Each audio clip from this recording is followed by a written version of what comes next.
おだすこんちこんばんは、今日もデータ分析やっていきたいなと思います。よろしくお願いいたします。今日はですね、ラボーナつけたらくるくるドリブルしやすくなるんじゃないか説やっていきたいなと思います。ゴールデンウィーク真っ只中ですけども、転職してですね、暦通りの休日があることがもう嬉しいですね。そんな今日ですけども、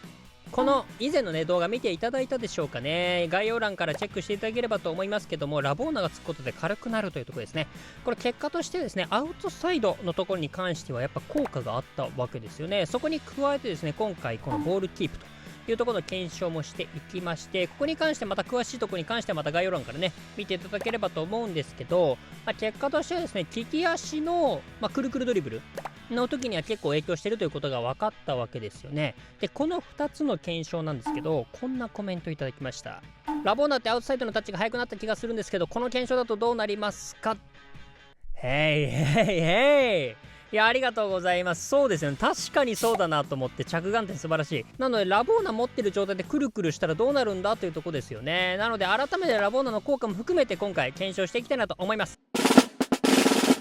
検証方法ですね。検証方法は iPhone に動きを記憶させてくるくるドリブルをしていきたいなと思います。ラボーナの有無で検証していきます。使っていく選手はこの2人ですね。ムーアップになっていきますけども、国代表の方がラボーナあり、FP の方がラボーナなしという状態でこの2人でやっていきます。能力に関してはこんな形でボールキープですね、あとスピシュンは合わせてきている状態になっています。むしろボールコに関しては週間 FP の方が高いというような状態ですけども、ここで結果が出るのか見ていきましょう。まずはラボーナなしの方から見ていきます。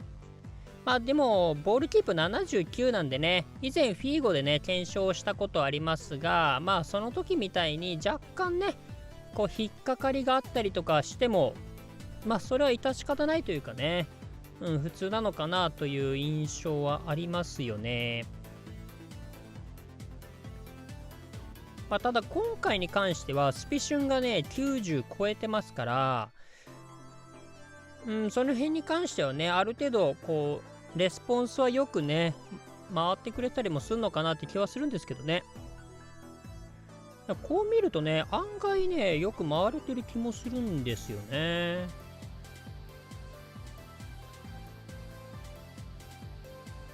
はい、見ていただきました。引っかかってはいたんですけど、それは事実としてそうなんですけど、その反面というかね、結構うまくいってた時もありましたね。こんな感じで。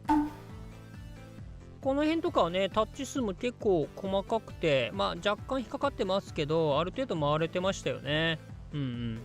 ということはですね、やっぱなんとなくいける時はありそうですね。なのでこれにラボーナついて変わるのかというところですね。いきましょう。じゃあラボーナ持ちのムーアッペですね。果たしてラボーナで変わるのかというところですけどもね。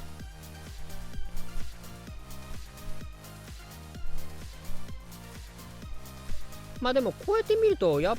ぱ案外いけてんのかな。ただ引っかかりもやっぱありそうですよね。こうやって見てるとね、全くこうなくなるわけではなさそうな感じ。でもボールキープ79ですからね、そこは限界はちょっとありそうですけどね。でも見た目で見たらどうだろうな。でもいい感じもするか。ちょっと早い感じもするんですけど、めちゃめちゃ違うかと言われると微妙ですけど。はい、見ていただきました。全体的にいい感じはするっていう感じですかね。ただ引っかかってる時もやっぱりあるし、明らかな違いかと言われると何とも言えないんで、ちょっと見比べてきました。こちらです。一番出来が悪かった2つを持ってきましたね。左側がラボーナなしの状態ですけども、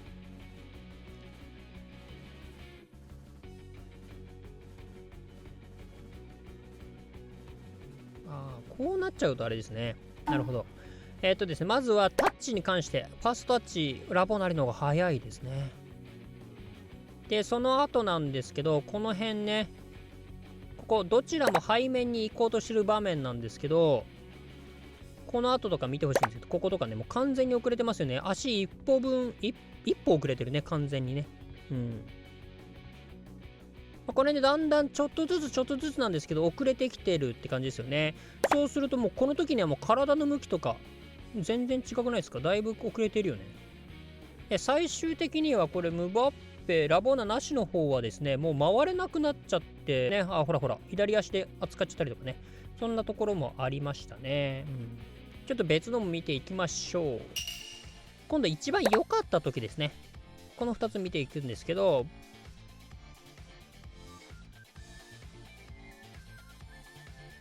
まあでもこう見るとね、やっぱどうだろうな、若干ありの方がいいのかな。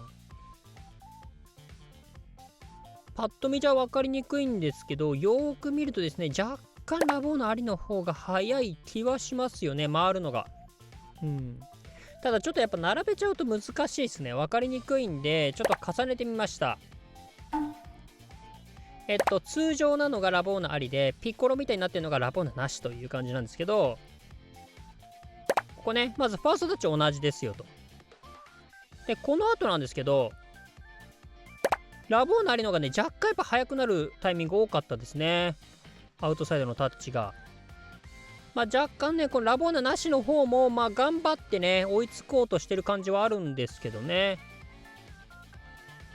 この辺とかだんだん差がついてきて、こことか見てください。体半身分ぐらいかな、差がついてると。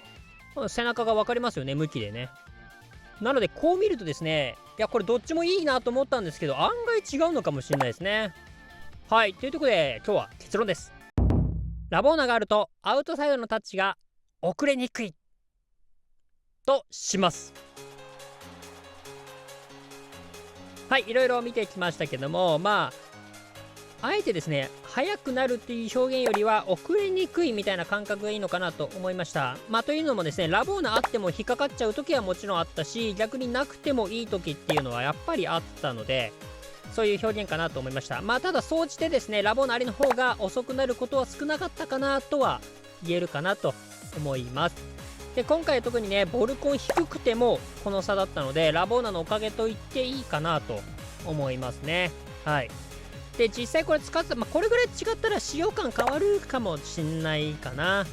なので、サイドとかトップ下とかちょこちょこ持ちたいところのポジションの人に関してはラボーナ、そしてあとは足裏コントロールですね。以前検証やりましたけど、この辺は必要かもしんないですよね。で、スキル的な話をしちゃうと、ダブタほど必須ではないけど、プラス要素なのは確かかなと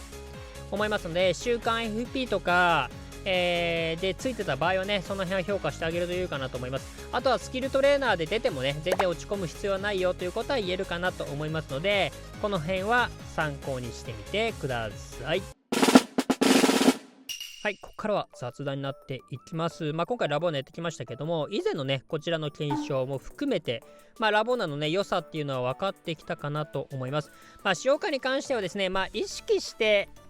やってたら気がつくかなって、そんな感じかと思います。ただ僕自身はですね、かなり鈍感なので、僕は気づけないことの方が多いかなと思いますけど、ただこうやってですね、やってみると、こうやって比べてみるとね、わかるよねっていう感じはするので、そこは間違いないかなと思います。で、このラボーナ自体どうなんですかね。ゲーム的には意図して良くなってるのか微妙ですよね。なんかたまたまなっちゃったのかね。なんか意図してここが良くなるっていうのはあんま考えられないんで、ラボーナでもしかしたらなんかの仕様でね、勝手にそうなっちゃったのかもしれませんね。あとラボーナってさ、小学校の頃とかさ、絶対やんなかったで、軸足自分蹴っちゃって行ってみたいなさでも試合じゃ絶対やんないみたいなそんな印象があるんですけど、皆さんどうですかね。ちょっとそんな話どうでもいいんですけど、こんな感じで検証結果からね、改めて素朴な疑問とかあれば、ぜひコメントで教えていただければなと思います。はい、ということでいかがだったでしょうか。皆さんこの結果どう思いますでしょうか。皆さんのご意見ご感想クレーム等々あればですね、コメントで教えていただければなと思います。年内3万人を目指しておりますので、この動画良かった、参考になった、面白かったなと思った方はですね、高評価チャンネル登録していただけるとすごく励みになります。どうぞよろしくお願いいたします。はい、ということで今日ね、ラボーナやってきました。いや、意外なね、効果っていうのが明らかになってきたかなと思います。今後もね、またいろいろやっていきたいなと思いますので、よろしくお願いいたします。ということで今日の動画はこれで終わりたいなと思います。また次回の動画でお会いしましょう。バイバイ。